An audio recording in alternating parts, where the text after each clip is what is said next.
Mukwano nkwagala nnyo. Onamuntu kuba maaso. Oba munecha wero n'otugamba nti bannaye musajja. Lwe lunaku olusinga okukyayirwamu abantu. Olwa Valentine. Mumufunire abapya, mumufunire ebizibu. Kwegamba lubamu ebintu bingi. Abamba lutano ku lwabenzi. Nnyo, anti buli omu agamba gundi wange. Nze kati ngereze ku ggwe Sonko yinza okumpa akamuli wanene. Nenkatwalira Chelsea. Nkakuwa n'okatwalira omulala. Kubanga ndaba tebina mugaso. Omuzimu ogugwa ogya ngofune we Uganda nga akimaliriza. Era tukimalira awo. Wa. Nga abaagalana. Batya. Tonsokola nnyo. Ati banetaga okumanya. Tukimalira awo era ku ssimu. Obaako engeri gy'ossa omwagalwa mu mood. Era ne mukimaliriza. Video calling clear. Naye mubeera mu laavu. Eri kitasoboka kyenyinza okugamba. Ne bakadama bakimanyi. Kabotiimu bakategeera kabotiimu. Bakadama nali manyi ba butapu. Puli abogera ku butapu. Butapu bwe buti obumanyi obutapu. Sibumanyi. Kale omukutu gudu talent kwe tuli erinnyera ngeze Sonko Muhammad. Naku z'omwezi 14 olunaku olwaleero omwaka tuli mu 2023 omwezi gwa 2 February. Tukimanyi bulungi nnyo nti olunaku lwa February luno lunaku lwa byafaayo nnyo oba okwetolola ensi yonna oba mu Uganda wokka lunaku lwa baagalana apana ababeerabeeraga omukwano. Tulina kwana mu kasi bwe tutudde era n'omwana omuwala gwendi naye gwe twagala tubeeko ku bya Valentine oba yabimanyi mumubiraba muti eyo buli muntu abako engeri gy'abaalabamu ebintu naye interviews zaffe zino oba programs zaffe tezitera kubeera za bulijjo tulozikola mu ngeri y'enjawulo mu kulaba ntubawa ekyenjawulo. Mpya subscribing osobola commentinga wansi awo nakamya Angel jesse n'abalala mwenna mbatumiddeko n'abalala mwenna abatugobera tujja batugenda tukonako omukomu owaayo siibye otyeyo oli bulungi ebyaddala mwalaali yesebo kabiri nkalaba waggulu ke bayita batyako koosibye kannacho heya kagado ofaanana mu akapaata ka mama Nalumansi lwakuba yeene asalayo ebbali. Mama Nalumansi. Naleka wano. Tomumanyi mama Nalumansi takunyumira sikyaliwo. Alinga omugenyi.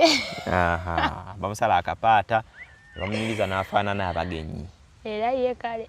Obulamu buli butya? Bulamu si bubi. Oli clear? Yo. Love ekuluma oli mu love? Are you in love? Ndi mu love. Sure? Yo. Omwana gyali omwana w'abandi? Abaana bewazaala? Abaana b'abandi. Bwe toyina omwana w'abandi olina abaana b'abandi. Kitegeeza nti boyfriend olina asukka mu omu. Ba boyfriend olina abasukkamu. Kyogera bubi. Ba boyfriend. Olina ba boyfriend, toyina boyfriend. Simulina. Ekintu ekikwasaganya nnyo ky'okuba ng'olina ba boyfriend noti boyfriend. Beemanyi nti obaagala bangi omulundi gumu. Oli musiru, bonna balina okuba nga beemanyi. Kati rero we banalaba interview no tebeetegeere ne bagamba sirinze kitegeeza bulijjo omwana naye abalala kye bayita okukiita. Atasobola mujjawe ng'akita. Atasobola mujjawe ng'akyesonyiwa. Omusajja tasobola aba musajja munne. Ng'akita. Ng'akyesonyiwa ng'akivaamu. Abaana mulina confidence ennaku zino. Nga ki ekikuforcinga okuba nti olina boyfriend omundi olina banga bameka? Balinga bana. N'ennamba entuufu togimanyi oba bamu tobeekakasa? Abamu si beekakasa simanyi kifo kyabwe bali mu kifo ki. Boyfriend, sex partner, biri awo sinnaba kusalawo. Olina munne ba sex partner? Ng'ajja mweryambu eri n'akita? N'agenda. Nga mweryambu eri akuwa nsimbi n'akulyamu n'agenda oba just oba n'obwetaavu? Awo yabeerawo ng'okimanyi sex partner. Sex partner taba bbaawo taba boyfriend. Aba just chaliwo bwe mankigamba. Nenga kyembuuza nga like to have it with him. Alina kusooka kujja n'akuwa ka sente ne mukikolamu oba? Naye abanga mu kifo kya boyfriend we ngambira kati gwe kangeze nti oli mufumbo. Oli mufumbo ze nkwana. Sigenda kwagala nkwemalire kati sigenda kussa mu position ya boyfriend wange oba sex partner wange. Wemba nkwetaaze obanga boyfriend at that time naye kati gwoba sex partner position gy'obaamu. Ogezaako okutegeeza nti obeera awo n'oba n'obwetaavu obwagala okulaba omusajja n'omukona akasimu nti oliwo soko gyomaliriza ebyekika n'ayingirawo. Ate awo mba ngeze ku mulimu mulala. Abaawo ku kidonga ye bw'aba mu banne yeyita boyfriend. Nze wange gye namutuuma sex partner. Tweyambako just bya sex. So sex partner. Nti ye abeera awo ye yeyita boyfriend. Ye abamanyi nti na girlfriend wange. Nakale ne bwajja naawe osobola omwanjo ya mu banne no bagamba ne boyfriend wange. Naye nga gwe ku mutima omweyitira sex partner kuba aba useless taba w'amaanyi nnyo. Gwaba ranking nga tunali ku kino nugwe njagala muke nnyo. Boyfriend yoli kabejja. Omwana w'abandi. Ndiye ne mutima omuwulire omwagala. Ye mwana w'abandi. Mutumiddeko. Yemanyi. Kati mubona wocho. Ogambe gwaba ranking nga mutima gwo. Kati yayinza okwemanya shabika omuwala onasinga kwagala nze bubango ina bana nga bobo ogambye. Awali enjawulo oyinza obbawo sonko gwe nolowooza nti nga nkutumiddeko nolowooza bonna buli omu alowooza yeye nti gwe naye singa mba mwogedde erinnya wali aba erinnya lyo tewoyendedde abantu erinnya lyo gwani erinnya lyange yenze Aisha Mtesi aga TikTok Princess Asha. So oli wanonya Princess Asha ku TikTok akufuna abanfunye butereevu nnyo. N'omwana wattu aba yeetaaza omulaba ngo bayita omwana wattu abeerayo wali ku billboard. Omwana wattu oyinza oba bakyusa buli wiiki oteekayo noteekayo omulala so buli nalowooza nti ye mwana wattu era naye yeemanyi muyita jjajja. Leero Valentine nga toli naye. Leero Valentine mukwano gwa wala. Tali mu ggwanga. Kati asinga okuba waddala atali mu ggwanga ate abatali baddala be bali wano be babojjerera ebijanjaalo. Era nabo tebabojjerera nnyo nabo ndowooza bakimanyi. Olina wotabatuusa. Waliwo wallahi waliwo batatuuka mu kasenge ka jjajji tebatuukayo. Twogere ku Valentine. Valentine gogitegeera otya ku side yo? Valentine eyo sigenda kwewaayiriza. Sigitegeera nnyo kuba buli lunaku lwenjogera n'omwana wattu nga bwe gambye side yange ba Valentine. Buli wangamba high love buli lunaku eba Valentine gyendi bwankubirako ku botimu ne tunyumyamu eba Valentine mwagala nnyo kyenyinza okugamba. So n'olwekyo gwe ebya 14th February tobitambulirako nnyo. Ewange sirujaguza. Gye tuyitidde mu makubo eyo oba gye mpitidde abasinga bambadde white red black and red. Naye nze ndi nnomo nga wondaba. Kubanga sikimanyi ndimanyi nga lunaku nti luli nnomo lwa bulijjo. Nenga waliyo celebratingzeko ku Valentine sometime back before mwana w'abandi oyo goyogerako. Nagicelebratingako. Byali bitaleka tulwaki twakyagicelebratinga. Nalina oguyaaye gwekatwe. Gwakola gutya? Gwakulimba laavu. Gwana guyaaye. Tegwakuwa Valentine. Gwampa nange nenguwa ebyange ne bikyukamu. Bitya? Bwe nguwa Valentine yange ogwana ogwo gwandisappointinga nnyo. Batya? Wamu Valentine n'omusanga n'omuwala omulala nga gwali naye. Ne gujiwa ate ebimuli byenguwadde ebijiwa ne gujiwa mukwano gwange wenyinza okugamba. Bwakeera ku makya n'okwata akasente kake ekikazi. Nengula ebimuli n'eddole. Addole nene ennungi bweti ya red. Omusajja bamuwa ddole. That's why ndoza yabigabira omulala. Nze sigaba socks na pule. Abagaba socks na pule. Na butambala. Pule, butambala, varsity. Valentine ebe wedde. Nenze nali wanjawulo. Sagula ku pule ya socks. Wagula ddole. Nagula ddole yange nene bweti. Eriko omutima. Bwentyo nga nkwata nga nesuula mu ddene nga ngenda wagwana. Gwana kye gwankola. Togamba ddole saagirengera wa mukwano gwange. Eyo. Oba nawe ddole bali bakuwadde mpe. Nalina ne risiiti. Najigula. Ebiri kitundu sente y'ekikazi nga bw'ogimanyi. N'ogiwa omwana n'agigabira omulala. Gwana kati gwana. Wamukyawa oba ogira otera omulaba n'omubongako. Namukyawa nnyo. nnyo gye nnako mu kwagala gye nnako mu kukola kutya okugukyawa nagukyawa nefuna omwana ttu katono gwotugamba ali ebunayira tunyumize ku laavu yeewala laavu yeewala ekuyisa etya laavu yeewala oli mu uganda omusajja oba ali kata oba dubayi oba amerika laavu tunyumize ku laavu yeewala kyenyinza okugamba nali sikyagala mu kusooka nali nkirabanga ekyokusaaga laavu yeewala nga mwakwataganira wano era mwefunira online twakwataganira wano kali kaseera katini nga mweyagala katini nagenda ng'ebijajala amanyi testi yagenda ebijajala amanyi testi yaabyo nedda sigenda muwaayiriza naye kati tuwangadde kati buli lukyandubala kuba yaŋŋamba naatera okudda kati buli lukya ku kalenda ngambala akomawoddi mwaka gugwako ndowooza ekinene nnyo kati tulinayo mwezi sure omwana twakomewo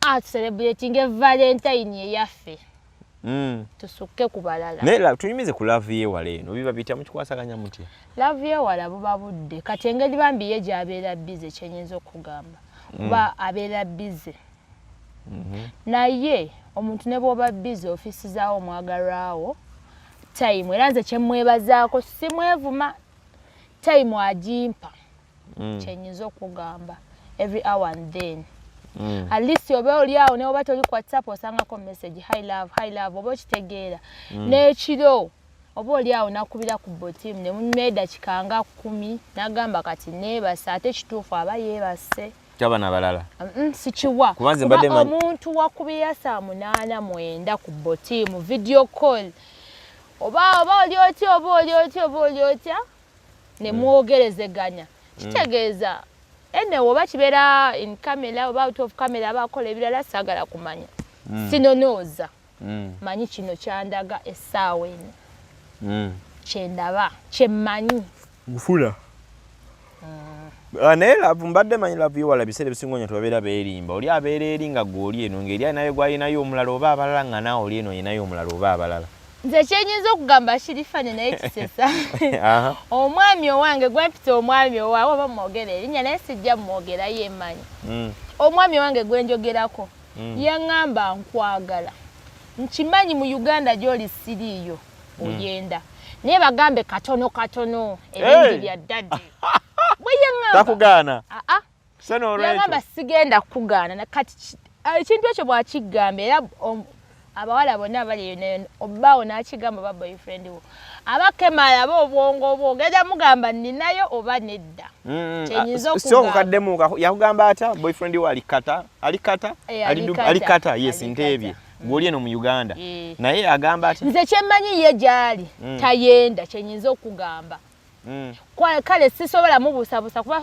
wanaava ebweru tulina okwekebeza especially alina okuba nga yeekengera nze naye ate nze simwekengera lwansonga ensi ze balimu buli mwezi bakola ki babakebera buli mwezi kati mwesiga kati era kale naye gy'ali daddi bw'abanga abojjerera bagamba bino bya first lady kati n'olwekyo naawe bakubojjerera obagamba nti bagamba mpola bya daddi obwenzi ate mputadde ku level ya waggulu nnyo kyenyinza okugamba ekyo kati so waliwo mubeera ku ssimu nga kinga mwogera nga bw'otudde bw'oti ng'oli ali wali naye atudde mu ntebe n'abeera wali ku buliri bwe n'agamba leero olunaku lwakuyisiza lutya naawe n'omubuuza emirimu gigenze gitya bwe kityo naye abantu bava mu mbeera nga bali ku masimu ayogera n'omuntu gw'awulira gw'ayagala tekituuka wali so abantu abali emitala mayanja oli abeera ne boyfriend nga ali eri girlfriend ali eno oba boyfriend ali eno nga alina girlfriend we nga Kadaama nga ali eno abantu batuuka nga abantu nga bagala obeerako bonna nga abantu kati mwe mukikola mutya nga gwalina boyfriend nga ali bunaayira omuzimu ogugwa ojja ng'ofune we Uganda nga akimaliriza era tukimalira awo wa ng'abaagalana batya tonsokoola nnyo ati baneetaaga okumanya tukimalira awo era ku ssimu obaako engeri gy'ossa omwagalwawo mu mood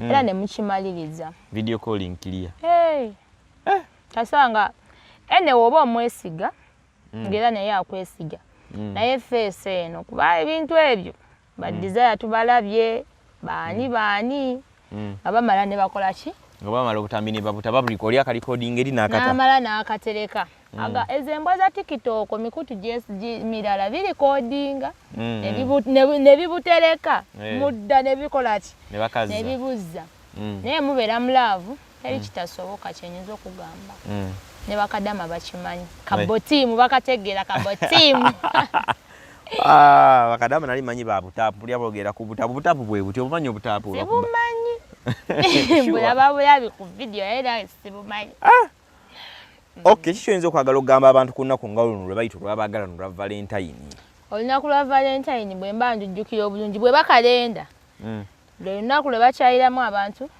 lwe lunaku lwe baagala soko nindeko gambe olunaku lwa Valentine lukola lutya nze nga bwe ndulabamu oba nga experience gye mpiseeyo kale nnyumya ku kyemmanyi lwe lunaku olusinga okukyayirwamu abantu olwa Valentine mumufunire abapya mumufunire ebizibu kwegamba lubamu ebintu bingi abamba lutya lunaku lw'abenzi nnyo anti buli omu agamba gundi wange nze kati ngereze ku ggwe Sonko oyinza okumpa akamuli waneeno nenkatwalira Chelsea nkakuwa n'okatwalira omulala kubanga ndaba tebirina mugaso oba tosaasira ate lwaki olisinga kakuwa tonna bufuna leero obwaleero nakafunye okuva ewa husband ogenda kataburamu ogenda kawani kabadde kabaasa bakwadde kasente yambadde dakabaasa nze tebampadde ebimulisi bimanyi byaki ngenda kubirya naye tegera singa nk'emiwano Sonko n'enkwaka muli oba olina akatwalira ate naye mulala osanyusa omulala Chelsea